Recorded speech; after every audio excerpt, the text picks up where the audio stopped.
참배 예수님 반갑습니다. 네, 오늘은 예수 성심 대축일에 대한 7번째 묵상으로 너무나 정말 귀한 예수님의 그 겸손에 대해서 묵상하게 되겠습니다.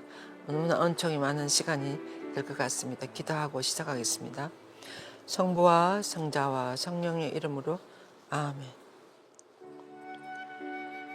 좋으신 하나님 아버지, 오늘은 저희들을 그 예수님의 심오한 겸손회로 초대해 주심에 진심으로 감사드립니다. 우리가 아무리 해도 다 닮을 수 없겠지만 저희들도 좀 더 하나님 아버지의 크신 사랑과 은총 앞에서 좀 더 겸손한 사람들이 될 수 있도록 도와주시며, 그런 낮추어진 마음으로 이 강의를 잘 들을 수 있도록 도와주소서. 저희들에게 성령을 보내주시고 마음을 활짝 열 수 있도록 이끌어 주소서. 성모님 저희들과 함께 해주소서. 지극히 겸손하신 예수 성심이여 저희들에게 자비를 베풀어 주소서. 아멘.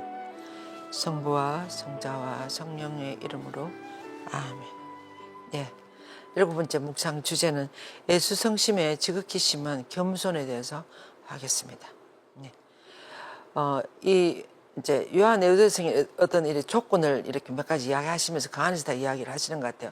그래서 예수 성심이 지극히 심오한 겸손에 대한 첫 번째 조건은 예수 성심을 자기 비하라는 것에, 예수님이 당신 자신을 얼마나 낮추었는지 하는 그런 말이 되겠습니다.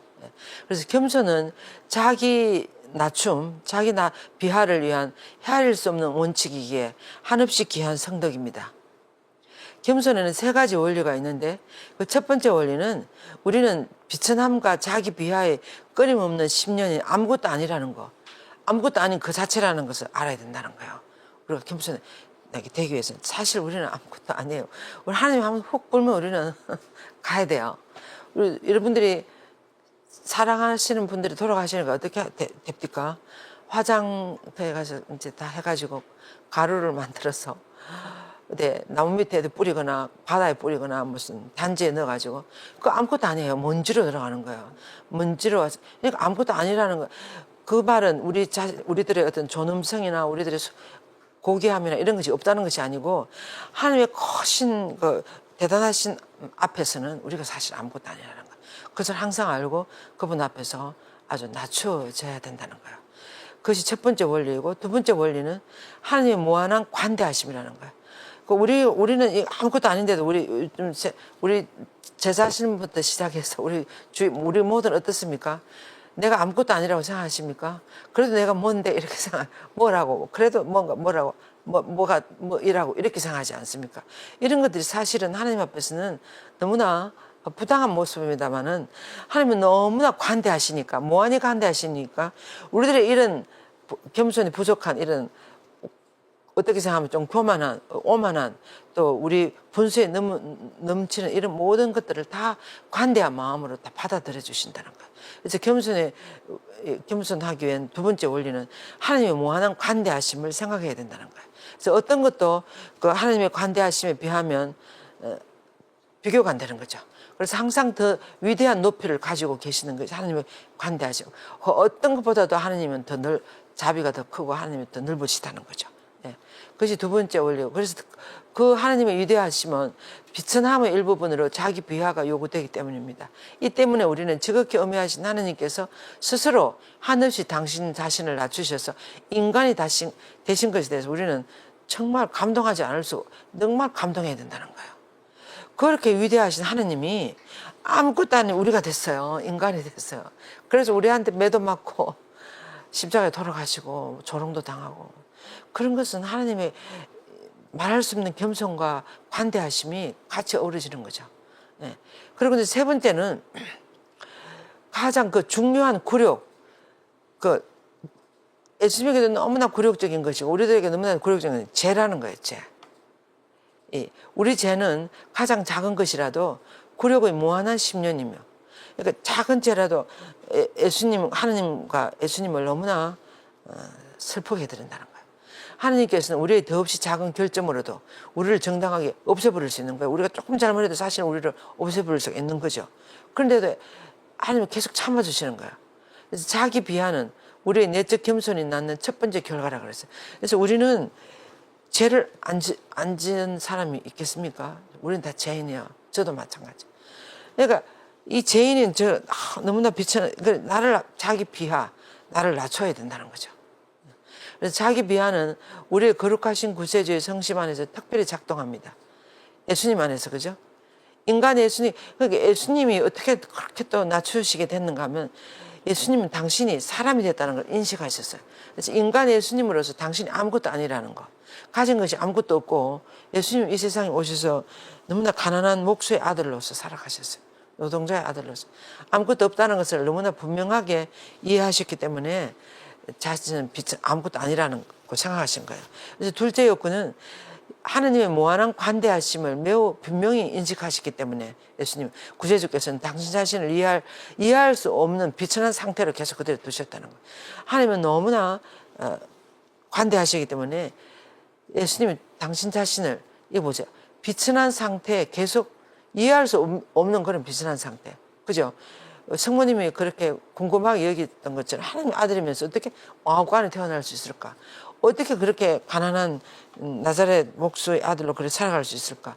이런 상태에 당신 자신을 계속 두셨다는 거예요. 이런 것은 우리들에게 많은 것을 묵상하게 해줍니다. 그리고 또 예수님은 그러니까 인간의 아들이기 때문에 내가 인간이기 때문에 이런 걸 당해야 된다. 이렇게 생각하신 거예요.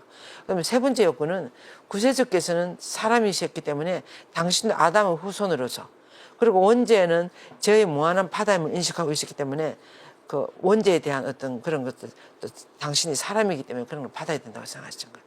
그래서 원죄는 바로 온 세상의 과거와 현재와 미래 모든 죄의 원천이 되는 거죠. 그래서 비록 수천 년 전에 이루어진 것이라 하더라도 예수님께서는 당신이 지상의 평범한 어머니로부터 사람으로 태어나셨기 때문에 이 원죄의 영향을 받는다는 거, 원죄 아래에 있다는 걸 인식하셨다는 거예요. 그래서 만약 어머니가 당신을 잉태하시는 순간에 원죄에서 보호되지 않았더라면 당신도 죄를 범할 수 있는 아담의 후손 중에 한 분이라는 걸 알았다는 거예요. 그래서 이것은 그분을 심한 겸손한 상태로 계속 두게 되었다. 나도 인간이기 때문에 아무것도 아니라는 건 정말 큰 죄에 떨어질 수 있는 존재라는 것을 알고 이렇게 당신이 겸손하게 될 수 있다는 거예요. 그래서 더욱 이것을 넘어서서 그분은 세상의 모든 죄를 당신 자신의 것으로 간주하셨습니다. 예수님이 이 세상에 오신 이유가 우리 모든 죄를 극복하게 했어요. 모든 죄를 용서받게 해서. 그래서 우리 모든 죄를 당신의 것이라고 이렇게 여겼습니다. 그래서 성 아우구스틴 성령은 이렇게 이야기했습니다. 우리 구세주 예수님께서는 아버지 하느님 앞에서 바다의 물방울과 모래알 만큼이나 많은 죄의 굴욕을 당연히 자신이 져야 하는 것으로 이렇게 여겼다고. 참 이렇게 하기가 쉽지 않지 않겠습니까?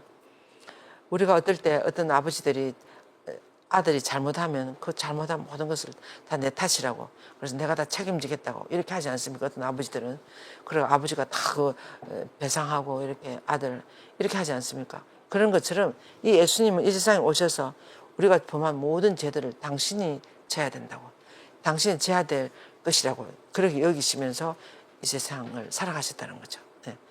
그리고 이제 그래서 오 예수님 주님께서는 그 많은 죄의 굴욕을 알고 계셨습니다. 그런데도 죄의 교만을 부수기 위하여 그것을 지상에서 견뎌내셨습니까? 모든 굴욕, 예수님이 세상에 오직 받은 모든 굴욕을 우리들의 교만을 부수기 위해서 견뎌내셨습니까? 이렇게 질문하는 거예요.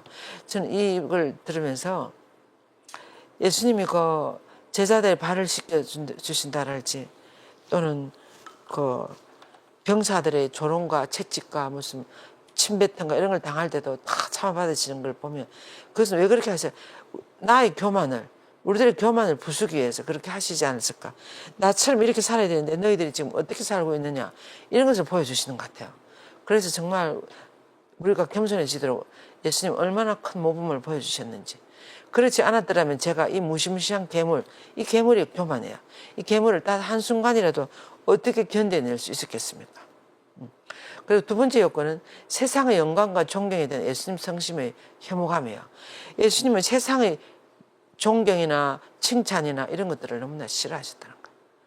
우리 구세주의 성심 안에서 겸손이 나는 두 번째 효과를 알기 위해서는 그분께서 이 세상에 사실 때 내내 이 세상의 영광과 존경을 계속적으로 묘하셨다는 사실을 우리가 한번 보자는 거야. 한번 살펴봅시다. 그분은 하나님의 외아들이며 성부와 같은 위격의 하나님이셨습니다. 대단한 분이셨는데도 또 그분은 영광의 왕이시고 하늘과 땅의 통치자이며 창조주이시고 모든 창조의 존경, 음성을 받아 마땅하신 그런 대단하신 분이십니다. 그런데도 어떻게 하셨어요? 만약 그분이 당신의 어미에 가장 약한 빛이라도 비춰주신다면 전 우주가 그분의 발 아래 엎드려서 그분을 훔중해야 될 정도로 그렇게 대단한 분이었습니다. 그런데도 그분은 당신의 그 어미하심을 드러내기 위해서 어떤 것도 허락하지 않으셨습니다. 그리고 그분의 탄생에서부터 그분의 생애 내내 부활에서뿐만 아니라 영광스럽고 불멸하는 지극히 거룩한 성체성서 안에서도 당신이 드러나는 것을 전혀 드러나지 않게 했어요. 십자가상에 돌아가실 때는 너무나 처참한 죄인들이 죽는 모습으로 돌아가신 그 순간에는 누가 그 길을 쳐다볼 수 있었겠습니까? 아무도. 전혀 예수님이 하나님이 대단하신 분이라는 거 아무도 몰랐어요. 그때 예수님 돌아가실 때 십자가에서 쳐다보지도 않으려고 하는 그런. 예수님이 나중에 부활하셨기 때문에 이제 그 십자가에서 빛이 나는 거죠. 그리고 또 성체성서 안에서도 보세요. 지금 온 세상 성당 감실 안에 예수님 지금도 계세요. 근데 그 성당 앞에 지나가면서도 감실 안에 예수님 계시는데도 들어가서 예수님 인사하는 사람 몇 사람이 있을까요? 무시와 무관심과 무슨 그 제대로 된 존경을 드리는 사람이 누가 있습니까? 안 드러내는 거예요. 근데 사실 감실 안에서 예수님이 조금만 당신의 그 어미하심을 조금만 이렇게 드러낸다 그러면 온 세상 사람 다 모일 거예요. 온 세상 사람 다 모일 텐데도 안 드러내시는 거야. 표를 하나도 안 내는 거야. 그냥 성합 안에서 가만히 계시는 거야. 그러니까 이 세상에서 드러나는 것을 그만큼 싫어하신다는 거야. 싫어하신다. 그래서 그분은 유다인들이 당신을 왕으로 주대하려고 할 때 어떻게 했습니까? 피했어요. 산으로 베어가셨어요. 5천 명 먹이는 기적을 하니까 막 사람들이 왕으로 모시려고 할 때 예수님 산으로 베어가셨어요. 당신의 왕국은 이 세상 것이 아니라고 하시면서 세상의 명예와 영광을 너무나 싫어하셨습니다. 왜 그랬어요? 이 세상의 명예와 영광 아무것도 아니라는 걸 아셨기 때문에 허무한 것이라는 걸 아셨기 때문에. 그래서 오 예수님, 제가 세상의 칭찬을 지옥의 독소만큼이나 싫어하도록 가르쳐 주시고 제 마음에 이를 인식하게 해주셔서 에우대성 이렇게 기도했어요. 이 세상 것이 아무것도 아니라는 걸 제가 싫어하게 해주시라고 이렇게 에우대성님도 기도하고 있습니다. 그런데 세 번째 요건은 겸손에 대한 애수성심의 사랑. 겸손을 얼마나 좋아하시는지 보세요. 지극히 홈숭아울 구세주께서 당신의 육화 때가 뭐예요? 사람으로 성모님 뱃속에 이렇게 잉태되실 때, 강성하실 때, 할례를 받아 가실 때, 예수도 피난 갈 때, 순환과 죽음의 모든 과정에서 견뎌내신 그 굴욕과 혼란과 경멸과 비선함과 불명예와 치욕을 한번 생각해 보세요. 예수님 성모님 뱃속에 잉태되실 때도 처녀의 뱃속에 잉태됐어요. 얼마나 불안한 상태야. 들키면 아주 돌에 맞아 죽을지도 모르는 그런 혼란 속에서. 또 태어날 때도 베들레헴 마을관에서 할례 받을 때 어떻게 했어요? 그 반대받는 표적이 되고 뭐 어쩐다 막 그런 소리 다 듣고 애지도 피날 때 십자가 이런 모든 순환 때 굴욕과 혼란과 경멸과 비천함, 치욕 이런 것을 다 받으셨습니다. 이 모든 굴욕은 그분의 거룩한 사랑으로 준비된 참으로 아름다운 축일들을 만들어냈습니다. 이렇게 견뎌낸 이 사건들이 전부 다 큰 축일이 돼서 지금은 육화 때는 성모 영보대, 주님 탄생 예고 대축이래. 강생의 성탄 대축이래. 할례 때는 봉헌 축일. 애지도 피나는 축일이 없지만 순환과 죽음 이렇게 우리를 위해서 그 모든 모욕을 당했기 때문에 지금 우리들에게 큰 보물이 된다는 거죠. 우리를 위해서 희생하셨거든요. 그래서 모든 수치는 그분 축일의 맛있는 양식이 되어가지고 자기 비하에 대한 그분의 극단적인 갈망을 만족시켜 주었습니다. 이 만족할 줄 모르는 갈망이 계속되었을 때 이 갈망이 뭐예요? 그 겸손 아무것도 아닌 것으로 대접받는 자기를 낮추고 겸손해지려고 하는 그런 갈망이야. 아무것도 안 낮춰지려는 그런 갈망. 계속되었을 때 만약 그것은 하나님 아버지와 우리를 위한 구세주의 무한한 사랑에서 나온 것이 아니었다면 어떻게 되겠어요? 왜 그렇게 그 겸손을 좋아하셨어요? 목적이 있었어요. 우리 하느님에 대한 아버지께 대한 사랑과 우리들에 대한 사랑 때문에 그랬어요. 그다 겸손을 참아내신 것은, 자기 비하를 하신 것은 우리를 구원해야 하고, 또 그렇게 함으로써 성부께 영광을 드리고, 이렇게 하기 위해서 이 무한한 사랑에서 나온 거예요. 견뎌낼 수 있었던 것은 그 예수님 겸손. 예. 그래서 이 사랑은 죄인이 하나님께 보여준 무한한 상처와 상상도 할 수 없는 불명예를 속죄하기 위해서. 예수님이 왜 그렇게 그 모든 굴욕이나 이런 걸 다 참아받으셨는가 하면, 우리들이 지은 죄로 인해서 성부의 마음이 너무 많이 상해 있는 거예요. 그래서 상처받으신 성부의 하나님 아버지의 상처를 보상하고 속죄하고, 또 그 불명예, 우리가 죄를 지을 때 하나님의 얼굴에 엄청난 모욕을 드리는 거죠. 그런 것들도, 그런 불명예를 다 갚기 위해서 예수님이 대신 그렇게 하셨다는 거예요. 그래서 그분에게 비천해지려는, 그래서 예수님에게 비천해지려는, 아무것도 아닌 것을 여겨지려는 놀라운 원의를 일으켰다는 거예요. 왜냐하면 성부께, 우리들의 죄가 성부께 너무나 많은 불명예를 드리고 수치를 드리고 했기 때문에, 예수님께서는 성부의 그 수치를 다 기억하기 위해서는 당신이 당연히 이렇게 해야 된다, 이렇게 더 비천한 존재가 돼야 된다고, 그런데 다 원의를 일으켰다는 거예요. 그래서 죄인은 예수님의 선하신 즐거움보다는 자기 만족을, 하나님의 명예보다는 자신의 명예를, 거룩하신 분의 뜻에 비해 자신의 뜻을 더 선호하면서 창조주의 자리에 자기를 올려놓으려고 하지 않습니까? 그러니까 자신의 왕좌에서 그런 데 비해서 예수님은 자신의 왕좌에서 내려오신 그분 앞에서 자기가 더 높아지려고 우리 사람들은 얼마나 많이 애씁니까? 반대로 되는 거예요. 이 상처는 자기 중심으로, 자기 중심으로 살면서 성부께 드린 그 상처, 그 괴로움이나 그 고통은, 이 상처는 단지 하느님만이 당신의 치욕으로 완전히 복구할 수 있다는 거예요.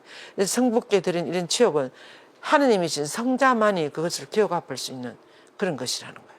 그래서 그것은 하나님 아버지를 위한 아드님을 이해할 수 없는 사랑이 그분에게 너무나 많은 수모로 고통받도록 강요할 뿐만 아니라, 아버지께 보여드린 불명예를 더 완전히 갚아드리는 것에서 그분이 기쁨과 즐거움을 찾기 때문에 그분이 치욕의 10년에까지 간 이유가 그거라는 거예요. 겸손의 치욕의 10년에까지 내려간 이유는 성부의 모든 불명예를 기억하기 위해서 그랬습니다. 너무나 사랑하는 아버지의 그 상처나 아버지가 받은 모든 모욕을 기억하기 위해서 이 아들이 이렇게 하셨다는 거예요, 예수님. 그러니까 이런 예수님이 얼마나 아버지를 사랑하시는지 이런 거 알 수 있어요. 그분의 사랑은 지옥의 영원한 고통에서부터 우리를 구하기 위하여, 하늘에서 영원한 축복을 우리에게 얻어주게 하여, 모든 죄의 원천이신 우리의 자만심을 부수기 위해, 일단 우리를 위해서 이렇게 했어요. 모든 덕의 진정한 기초인 겸손을 우리 영혼 안에 확립해주기 위해서 더 밑으로 내려가신 거예요, 예수님은. 그분을 강요했다. 이 모두를 구해야 되니까 당신은 더 밑으로 내려가시더라는 거예요. 네. 그래서 저 예수님, 주님의 그 거룩한 겸손에 무한한 감사를 드립니다. 주님께서 비천해지신 그만큼 주님을 높이 들어 올리셨으며, 모든 이름 위에 주님의 이름을 높이 들어 올리신 영원하신 성부께 영원한 참여를 드립니다. 이 창가가, 예수 그리스도의 창가가 어디나, 필리피스 2장 6절에 11절까지 그리스도의 창가. 예수님 어떻습니까? 예수님은 하나님의 아들이시면서도 당신이 하나님과 같다는 것을 그냥 당연한 걸 여기지 않고, 그것을 다 버리고 이 세상에 오셔서 십자가 못 박혀 돌아가실 때 밑으로 내려가셨어요. 하늘에서부터 십자가 밑으로 내려가시니까 성부께서는 그 밑에까지 내려가신 예수님을 높이 들어 올리셔서 모든 이들의 찬미를 받을 수 있도록, 영원한 찬미를 받도록 하셨다. 그것이 그리스도의 창가예요. 필리피스 2장 6절에서 11절까지인데, 초대교회 때는 미사 때 항상 이 그리스도의 창가를 했대요. 미사 안에서 있었대요. 얼마나 그 아름다운 모습인지 몰라요. 그래서 예수 그리스도를 hun송하며 영광을 드리게 하여, 모든 이가 하늘에서도 땅과 지옥에서도 무릎을 꿇게 하시며 아버지께 영원한 영광. 그래서 예수님이 깊이 내려가신 예수님을 하나님이 부활시켜서 이렇게 올라가니까 우주 만물이 이제 예수님 앞에 무릎을 꿇는 거예요. 예수님 스스로 그렇게 완전히 십자가에 내려가시고 나니까 성부께서 그분을 들어 올리셔서 온 세상 만물이 예수님 앞에 무릎을 꿇고 그분께 경배를 드리는 그런 모습이, 광경이 벌어지는 거예요. 지금은 그렇지 않습니까? 그래서 이것이 아버지께 큰 영광을 드리는 것이 되는 거죠. 그래서 온유하시고 겸손하신 성심의 예수님, 저희에게 자비를 베풀어 주소서. 예, 그래서 오늘 이 우리가 저기는 이제 제가 비오 10세 교황님의 겸손의 기도를로서 이 예수님이 어떻게까지 우리를 위해서 내려가셨는지, 우리를 그렇게 깊이까지 내려가신 이유가 성부께 대한 사랑과 우리 모두를 구하기 위한 사랑 때문에 그렇게 하나님이시면서도 인간이 되셔서 십자가 못 박혀 돌아가실 만큼 깊이 내려가셨다는 거. 그렇게 비참하게 자기 비움 뭘 하셨다는 거, 캐노시스, 자기를 완전히 비우셨다는 거, 이런 것들에 대한 것을 묵상했습니다. 그래서 제가 이 비오 10세 교황님의 겸손의 기도를로서 이 묵상을 마치려고 합니다. 너무나 우리들에게 필요한 기도인 것 같습니다. 예. 성부와 성자와 성령의 이름으로 아멘. 마음이 온유하고 겸손하신 예수님, 제 기도를 들어주소서. 예수님, 존경받고자 하는 욕망에서 저를 구해주소서. 사랑받고자 하는 욕망에서 저를 구해주소서. 칭찬받고자 하는 욕망에서 저를 구해주소서. 영예를 얻고자 하는 욕망에서 저를 구해주소서. 찬양받고자 하는 욕망에서 저를 구해주소서. 남들보다 앞서고 싶은 욕망에서 저를 구해주소서. 남들이 따르기를 바라는 욕망에서 저를 구해주소서. 인정받고 싶은 욕망에서 저를 구해주소서. 예수님, 수모 당할까 두려워하는 저를 구해주소서. 무시당할까 두려워하는 저를 구해주소서. 거절당할까 두려워하는 저를 구해주소서. 이 교황님이 하신 기도예요. 교황님. 비방당할까 두려워하는 저를 위해 구해주소서. 잊혀질까 두려워하는 저를 구해주소서. 웃음거리로 전락할까 두려워하는 저를 구해주소서. 모욕을 당할까 두려워하는 저를 구해주소서. 의심을 받을까 두려워하는 저를 구해주소서. 예수님, 다른 이들이 저보다 더 사랑받기를 바라는 은총을 내려주소서. 다른 이들이 저보다 더 존경받기를 바라는 은총을 내려주소서. 다른 이들의 다른 이들의 평판이 높아지고 저는 낮아지기를 바라는 은총을 내려주소서. 다른 이들이 쓰임받고 저는 관심을 받지 않기를 바라는 은총을 내려주소서. 다른 이들이 찬양받고 저는 잊혀지기를 바라는 은총을 내려주소서. 다른 이들이 모든 면에서 앞서기를 바라는 은총을 내려주소서. 저는 최선을 다해 성스러워질 것이니 다른 이들이 저보다 더욱 성스러워지기를 바라는 은총을 내려주소서. 아멘. 성부와 성자와 성령의 이름으로 아멘. 예. 오늘도 이 홍보를 좀 하겠습니다. 이 7월 21일 날 하는 영화를 만나는 화해 신비 피정을 이 7층 강당에서 영화 사도직을 전공하신 신부님이 오셔서 영화를 보면서 하는 피정이 되겠습니다. 그리고 9월 달에 우리 마리학교에서 수강자 모집을 합니다. 9월 2일 날 개강해요. 7, 8일 2달 동안 우리가 수강자를 모집하고 있으니까 여러분들이 이 일정을, 이 포스터를 쭉 보시고 많이 수강하시면 좋겠습니다. 바오로 6세 교황님 이렇게 이야기했어요. 진정한 그리스도인은 마리아적인 사람이 되어야 된다. 성모님 같은 신자가 되면 최고의 신자가 되는 거예요. 그리고 우리 그리스도인은 가장 완전한 모델을 성모님 안에서 볼 수가 있습니다. 그래서 우리가 성모님을 배우면 배울수록, 닮으면 닮을수록 더 하나님 마음에 드는 예수님 진정한 제자가 될 수 있는 길을 우리는 성모님 안에서 볼 수 있기 때문에 모든 카톨릭 신자들은 이 성모님에 대한 공부를 해야 된다고 우리 주교님도 그러시고 많은 수료자들도 그렇게 이야기하고 있습니다. 여러분들도 꼭 시간이 있으면 이 성모님에 대한 공부를 해보시기 바랍니다. 예, 끝까지 수고 많으셨습니다. 감사합니다. 영광이 성부와 성자와 성령께 처음과 같이 이제와 항상 영원히 성부와 성자와 성령의 이름으로 아멘. 수고하셨습니다.